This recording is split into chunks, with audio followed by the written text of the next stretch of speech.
5টা উপদেশ মনে রাখবেন। আমি আব্দুর রাজ্জাক বিন ইউসুফ আপনার জন্য জাতিকে 5টা উপদেশ দিয়ে গেলাম। এক, আপনার জীবনের সবচেয়ে জরুরি কাজ কোনটা? এর চেয়ে জরুরি কাজ পৃথিবীতে নেই, সেটা হলো সালাত, নামাজ। মনে রাখতে হবে আপনাকে। পৃথিবীবাসী, আমি আব্দুর রাজ্জাক বিন ইউসুফ আপনাদের দ্বীনি ভাই হিসাবে মহিলা পুরুষ সকলকে বলে যাচ্ছি, মানুষের জীবনের সবচেয়ে জরুরি কাজ পৃথিবীতে, কাজ হিসাবে, কর্ম হিসাবে এর চেয়ে জরুরি কাজ পৃথিবীতে নাই। সেটা কি? সালাত। জীবনে এর সাথে কোনোদিন আপোষ করিয়েন না। একে শক্ত হাতে দমন করবেন, টাইম হলে আদায় করতে হবে যত সময় সাথে।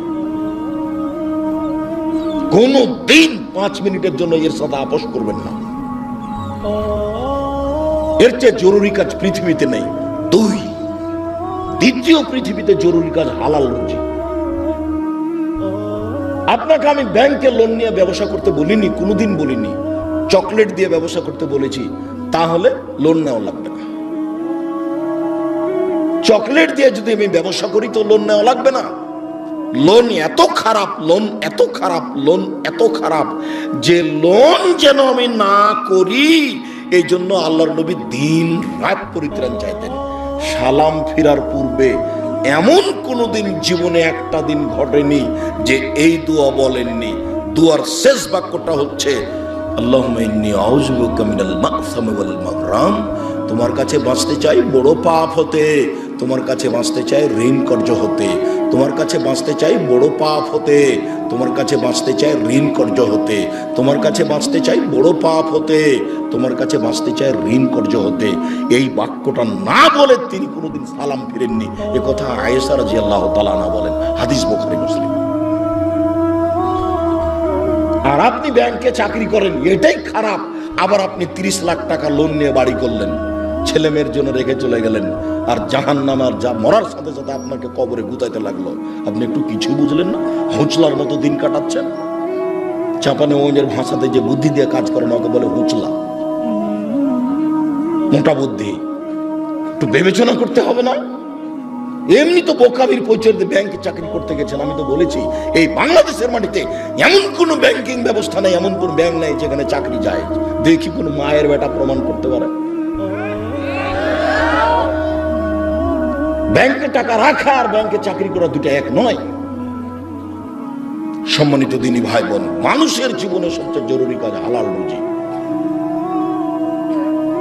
শ্বশুরের কাছে টাকা নিয়ে জীবিকা নির্বাহ করবেন না। ও কথা পুনরায় বলা লাগবে না, শতবার বলেছি যে যৌতুকের টাকা দিয়ে চাউল কিনে ভাত খেয়ে ইবাদত কবুল হবে না। ভিক্ষা করার টাকা দিয়ে চাউল কিনে ভাত খেয়ে ইবাদত কবুল হবে। আমি ভিক্ষা করবো কেন? আমার গায়ে শক্তি আছে, কাজ করে খেতে পারি। তবুও ভিক্ষা করার টাকা দিয়ে চাউল কিনে ভাত খেয়ে ইবাদত কবুল হবে। যৌতুকের টাকা দিয়ে ভাত খেয়ে ইবাদত কবুল হবে না। চাউল কিনে ভাত খেয়ে ইবাদত কবুল হবে না। ওটা হারাম টাকা। যৌতুক শ্বশুরকে ফেরত দিতে হবে, না ভুলে গেছে। আর আগামীকাল সন্ধ্যা হতে হতে এই ছেলে, তোমাকে বলেছি শতবার, তোমার বাপ যেন তোমার পুরো জমি ফেরত দেয়, হিসাব করে ভাগ করে দেয়। আগামীকাল সন্ধ্যা হতে হতে আপনি বোনের জমি দিয়ে দিবেন। আপনার বাপ মারা 10 বছর হলো। বোনের জমি মানে পরের জমি। পরের জমি খান কেন? শরম হয় না? আপনার ভাগ্য আল্লাহ লিখে দেননি? বাপ মারা গেছে, আপনি জমির ভাগ নেবেন, আপনার বোন জমির ভাগ নেবে। আপনি নিবেন সকালে আর আপনার বোন নিবেন বিকেলে, এরকম কথা কি না? একসাথে। তা আজ পর্যন্ত জমি আপনার কাছে কেন? আপনাদের 4 ঘাট কোন দিক থেকে একটা লোক গেছে আমার কাছে, তো বলছে আমি অংশ বন্টনের উপরে ডক্টরেট ডিগ্রি করব, সেই জন্য আপনার কাছে এসেছি। কি করবেন? কি বলে আপনাকে কিছু জিজ্ঞাসা করব। প্রথমে বলছে আপনার আমি পরীক্ষা নিব। আমারই পরীক্ষা নিবেন? আচ্ছা ভালো, কি জিজ্ঞাসা করবেন করেন। তো কিছু মাসলা জিজ্ঞাসা করলাম এই ফারাইজ সম্পর্কে। করার পরে বলছেন আমাকে এটাই মনে হয় আমার পরীক্ষা। সেটা হলো এই, আপনার বাপ মারা গেছে না বেঁচে আছে? মারা গেছে। কতদিন হলো? এতদিন। তো আপনার জমি জায়গার খবর কি?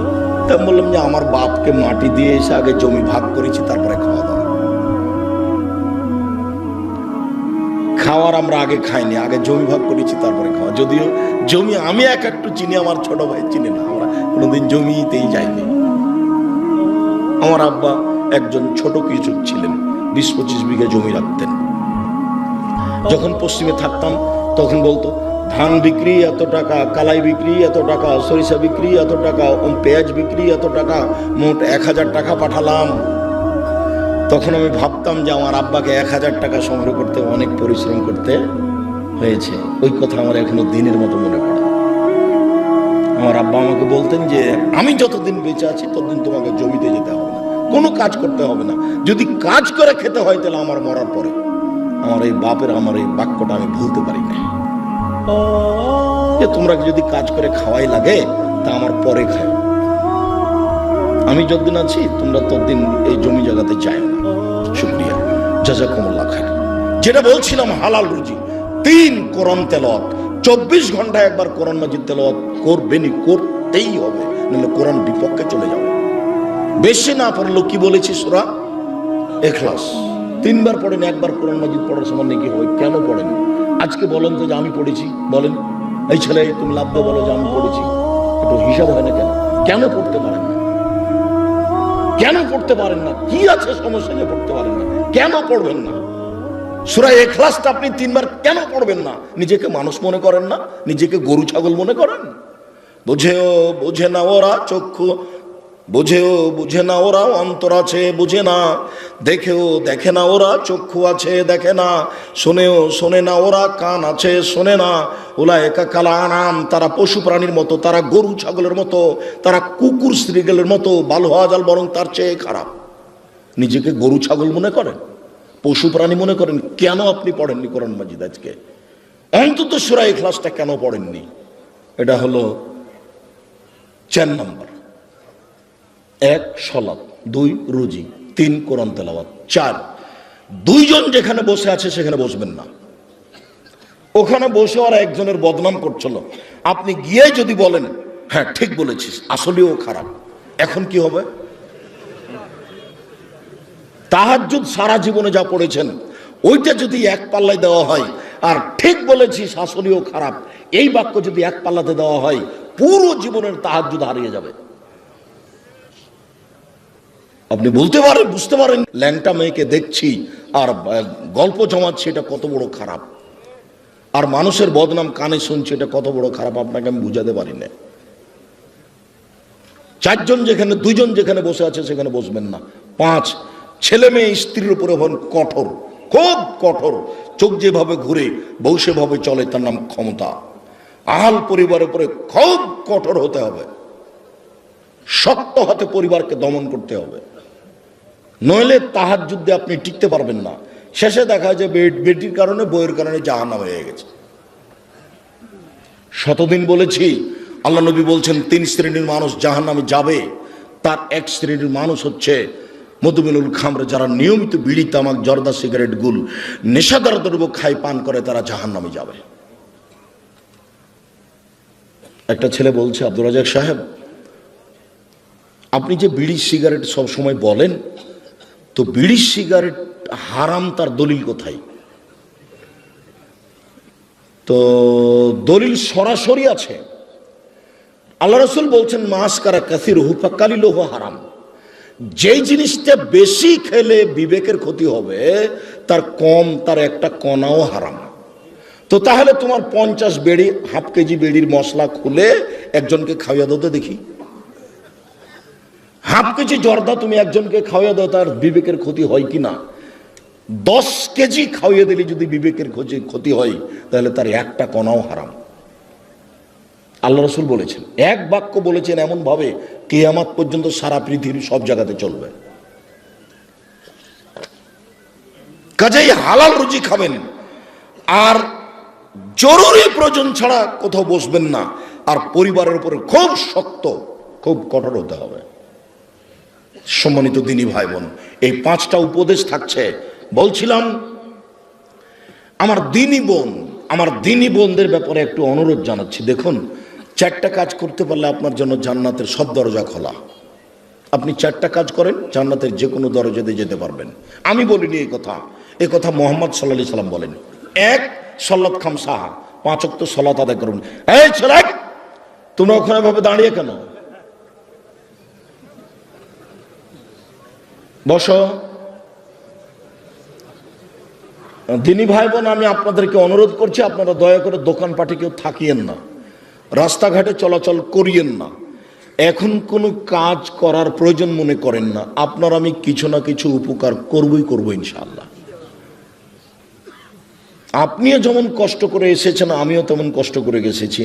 আমি 7:30 8টার দিকে বাসায় পৌঁছেছি। বরিশাল বরগুনায় ছিলাম রাতে। বরিশাল বরগুনা থেকে আমি রাতে বক্তব্যের পরে যাত্রা আরম্ভ করে সকাল 8টার দিকে আমি প্রতিষ্ঠানে পৌঁছেছি।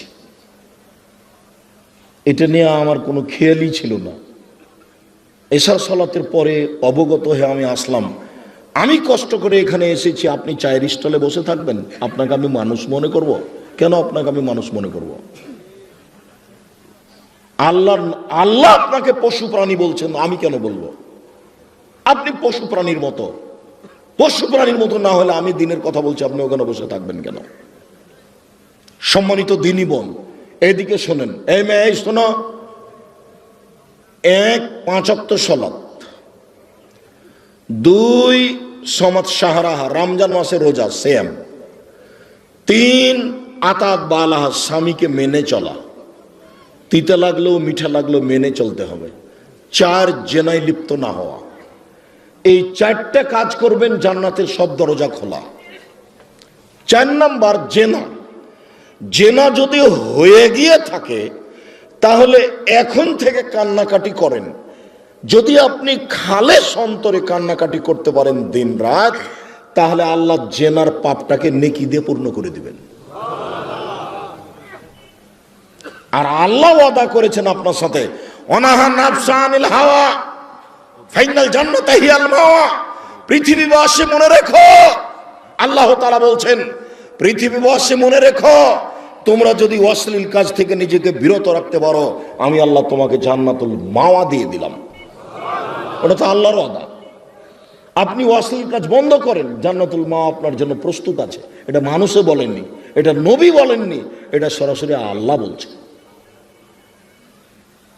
অতএব যদি কারো জেনা হয়ে গিয়ে থাকে, বন্ধ করেন, আপনি ভালোর মধ্যে চলে যাবেন।